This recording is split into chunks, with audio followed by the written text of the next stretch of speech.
Olá, meus amigos, olá, minhas amigas do Sistema Rural de Comunicação. Com muita alegria, a gente conversa com o professor Diego Marinho de Góes, que inclusive é nosso conterrâneo, seridoense, também de Jardim do Seridó. E o Diego Marinho de Góes, ele é professor, né, da Universidade Federal do Oeste do Pará. Ele é professor do curso de licenciatura em História. E hoje pela manhã ele defendeu uma tese de doutorado, inclusive aprovado com indicação de publicação. Mas quem vai contar para a gente mais detalhes é o próprio Diego. Diego, uma alegria conversar com você. Bom dia, seja bem-vindo aqui ao nosso programa. Bom dia Marcos Dantas, bom dia os ouvintes da rádio. Para mim é uma grande satisfação estar falando com os conterrâneos seridoenses. Eu sou natural da cidade de Jardim do Seridó e sei da abrangência que a rádio tem em toda a região. Então, para mim é uma grata satisfação estar falando com os seridoenses de onde eu sou natural. Me conta como é que você se sentiu, como é que foi a emoção de poder apresentar a conclusão de um trabalho de doutorado. Então, eu estou muito satisfeito por mais uma etapa em nossa formação, em nossa trajetória acadêmica, que inclusive começou aí na região do Seridó, no curso de História, do SERES, Campo de Caicó. Depois eu tive a realização do mestrado na UFRN em Natal e agora concluindo o nosso doutorado, concluindo, portanto, essa trajetória de formação com uma tese defendida junto ao programa de pós-graduação em educação da Universidade Federal do Paraná, em Curitiba, onde eu tive a oportunidade de, durante 4 anos, viver na cidade de Curitiba e estar realizando a pesquisa junto a um programa de qualificação junto à CAPES com nota máxima, uma das maiores notas de programa de pós-graduação, que é a nota 6. Então, uma grande satisfação estar podendo defender a nossa tese junto a um programa tão requisitado como este. Diego, no caso, quem escolhe, por exemplo, a tese que vai ser defendida é o aluno, e por que você escolheu a temática indígena e o uso de livros didáticos de história em escolas indígenas do Baixo Tapajós da Amazônia?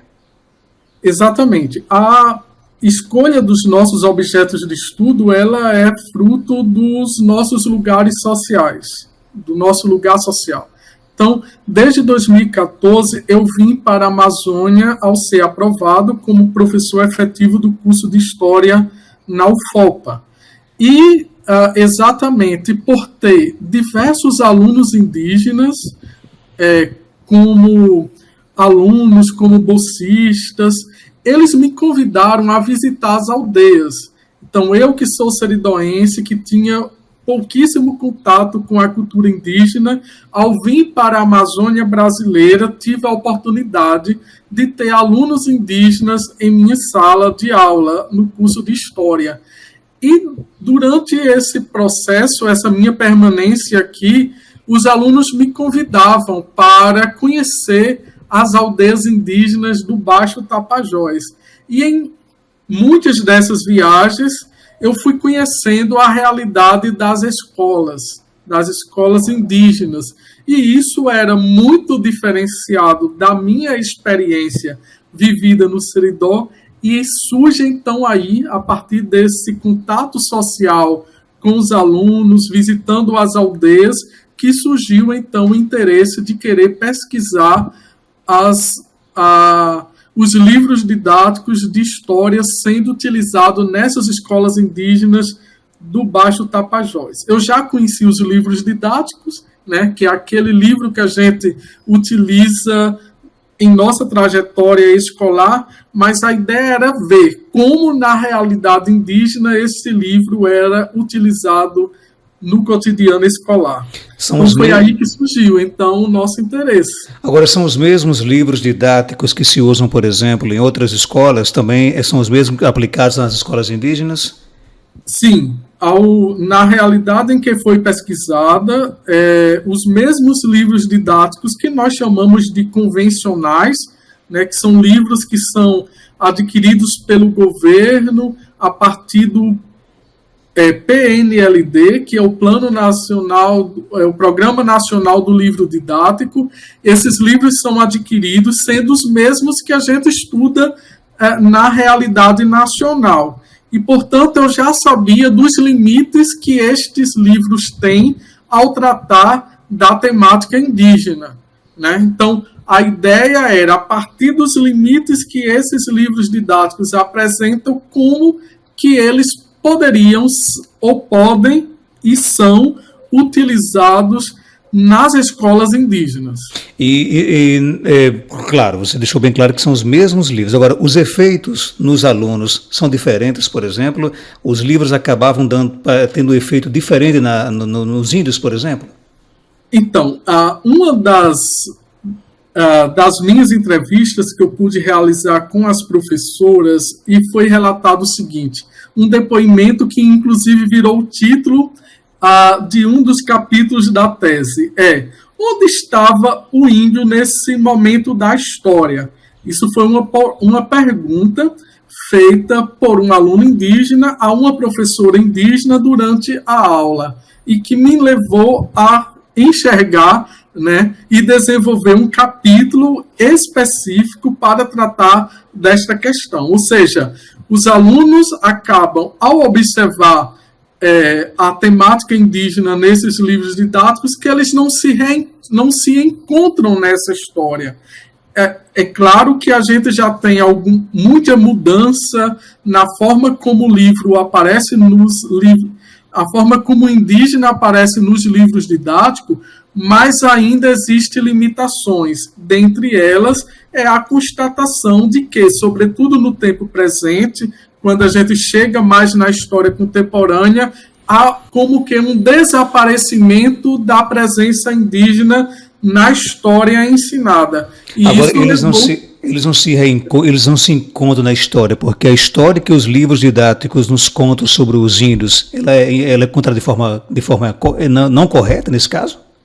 Também há muitos estereótipos, né? Uma das nossas conclusões que a gente chega é exatamente a de que há estereótipos que ainda permanecem, como uma ideia de que os povos indígenas são personagens de um passado distante, que não têm acesso às tecnologias como o uso de celular, coisas que nas aldeias eles têm, mas nos livros didáticos ainda aparece aquele indígena que mora distante da realidade urbana. Jamais encontrará no livro didático de história os indígenas morando em cidades, né? É uma ideia ainda muito estereotipada que representa os povos indígenas como personagens de um passado distante, e sua presença no mundo contemporâneo ele não é encontrado. Outro ponto que os alunos apontam é o não reconhecimento nessas narrativas históricas. Então, ele se pergunta onde é que estava o índio quando o Brasil estava vivendo, por exemplo, a ditadura militar, onde é que os índios estavam em determinados momentos da história que não aparece nas narrativas dos livros didáticos. Muitas vezes, as narrativas passam a ideia de uma história desenvolvida na região sudeste, no Rio de Janeiro, e pouca relação com a realidade amazônica, com a realidade de outros espaços brasileiros. Então você conseguiu perceber nos índios, na população indígena, por exemplo, que eles cobram uma correção, a gente tem muito a corrigir, muito ainda a contar sobre os índios, e os livros trazem um percentual muito pequeno sobre a história deles? Sim, esta é uma das constatações, né, que a gente chega da ausência da presença indígena em muitos momentos da história. Sobretudo, a gente tem a presença indígena naquilo que nós chamamos de história colonial, da história imperial, mas muito pouco da história do Brasil República e da história contemporânea. Há como que um desaparecimento da temática indígena para recortes temporais mais contemporâneos. E isso é uma demanda que os povos indígenas apontam. Olha, nós temos uma história, nós participamos da história do Brasil e, portanto, por que nós não estamos sendo personagens da história do Brasil em muitos momentos da história? Esta é uma das grandes críticas que os alunos apontam. E uma outra conclusão que eu chego é de que é necessário, sim, ter a presença indígena em todos os momentos da história do Brasil, e esses livros e estes alunos têm também o direito ao passado, ou seja, eles têm o direito de ter um livro didático diferenciado, coisa que ainda não foi feita, sobretudo para a realidade do Baixo Amazonas, na região da Amazônia brasileira, que seria um livro didático específico para cada aldeia. Este é uma das conclusões que a gente chega e que no futuro a gente pretende então avançar nesse aspecto, de demonstrar a presença indígena em todos os momentos na história e de construir, junto com os povos indígenas, os seus livros didáticos diferenciados. Professor Diego, você deixou bem claro aí que o brasileiro ele às vezes conhece os índios pelos estereótipos que a gente aprende, nos é apresentado desde criança, né? Mas a gente sabe que hoje a população indígena vive uma vida realmente bem, digamos assim, bem atual, né, do ponto de vista da tecnologia. Qual é a importância que eles enxergam na educação, por exemplo? Olha, é muito interessante isso. A gente poderia dizer que não se constrói uma aldeia indígena sem uma escola. Então, esse é um ponto fundamental para mim, que sou pesquisador na área da educação. É de que, em praticamente todas as aldeias indígenas, a grande demanda que eles têm é por ter a educação, é por ter escola, né? Ou seja, sabemos que a educação eles têm por diversos meios, inclusive pela tradição, mas eles também têm a demanda por ter uma escola, vamos dizer, diferenciada, mas que dialoga, de certa forma, com o mundo não indígena. Então, a ideia que a gente também chega ao concluir esse trabalho é a demanda pela escola, pela educação, porque é por meio dela que os povos indígenas conseguem dialogar com o mundo não indígena e aí poder, a partir de sua formação, né, escolar, chegar às universidades, se tornarem doutores, médicos, professores, enfim, e poder voltar para a aldeia formados e contribuir também com a sua realidade. Esta é uma das demandas que os povos indígenas têm no mundo atual. Temos muito que aprender ainda com a história dos índios? Muito. Nossa, muita coisa.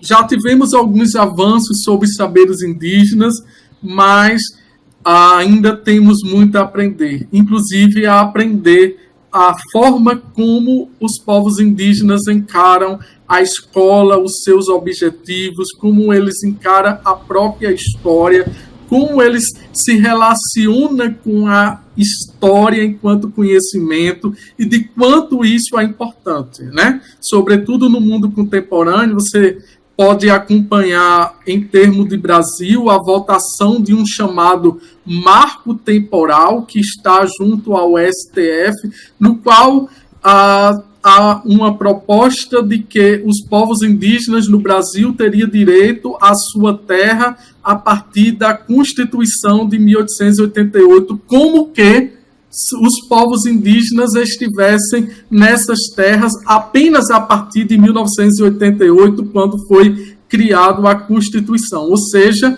é necessário que a gente repense uma ideia de marco temporal, porque se nós estamos aqui, eles estavam muito antes de nós. Professor Diego, às vezes eu fico aqui imaginando o quanto de conteúdo bacana, como esse que você nos apresentou agora, as nossas universidades produzem, muitas vezes ficam nos repositórios da vida, né? Não chega, por exemplo, à população. Nesse seu trabalho, o que é que você pensa em fazer para que, por exemplo, o Brasil, o Seridó, o Nordeste possam tomar conhecimento de toda a sua pesquisa?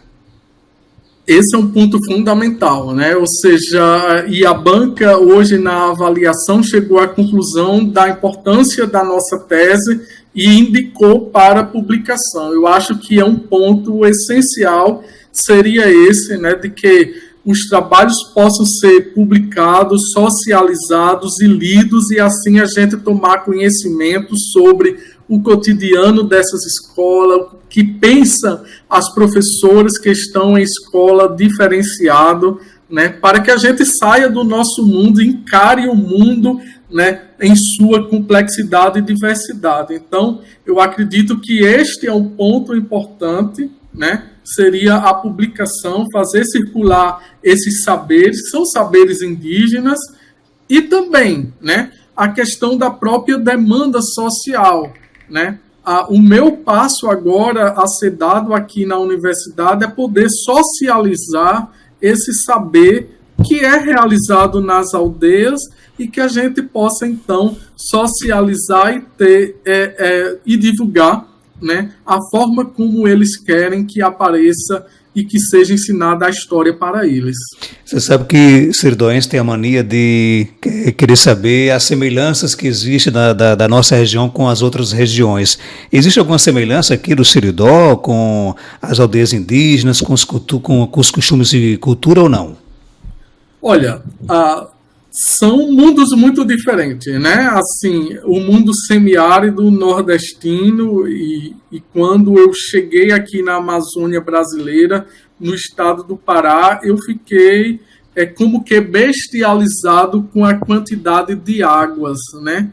Enquanto a gente tem uma escassez muito grande de água aí no Nordeste, a gente tem uma abundância muito grande na realidade amazônica. Então, só para citar um exemplo de vários que eu poderia dar, você pode sair do porto de Santarém e viajar nos rios por 5 dias, viajando até chegar em algumas aldeias, né? Então, para você ver a quantidade e a dimensão que é a dimensão amazônica.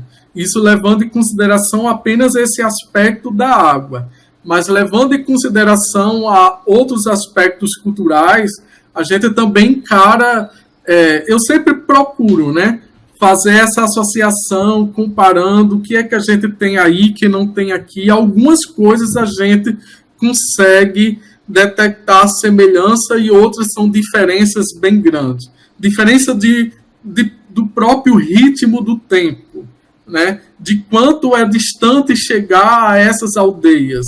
Então, muitas vezes é pegar um barco e sair navegando por 4 horas, 5 horas.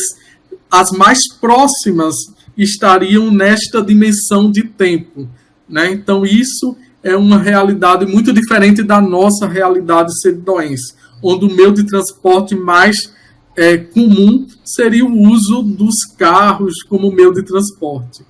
Isso, na realidade amazônica, é bem diferente. Professor Diego Marinho de Góes, parabéns, que bom termos um jardinense, um seridoense hoje se destacando através da educação, da pesquisa na Amazônia, né? E algo mais a acrescentar, pode ficar à vontade. Eu agradeço muito o convite que me foi feito para estar aqui falando com vocês e dizer que estamos aqui para defender a educação, para demonstrar que aonde muitas vezes se encara, né, o livro didático como uma forma de homogeneizar o ensino, quando a gente vai para a realidade, a gente percebe que os usos desses manuais escolares, ele é muito diverso, ele é muito diferenciado.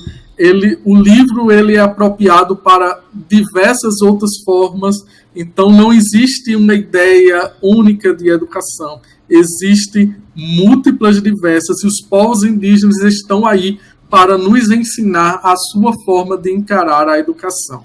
Muito obrigado.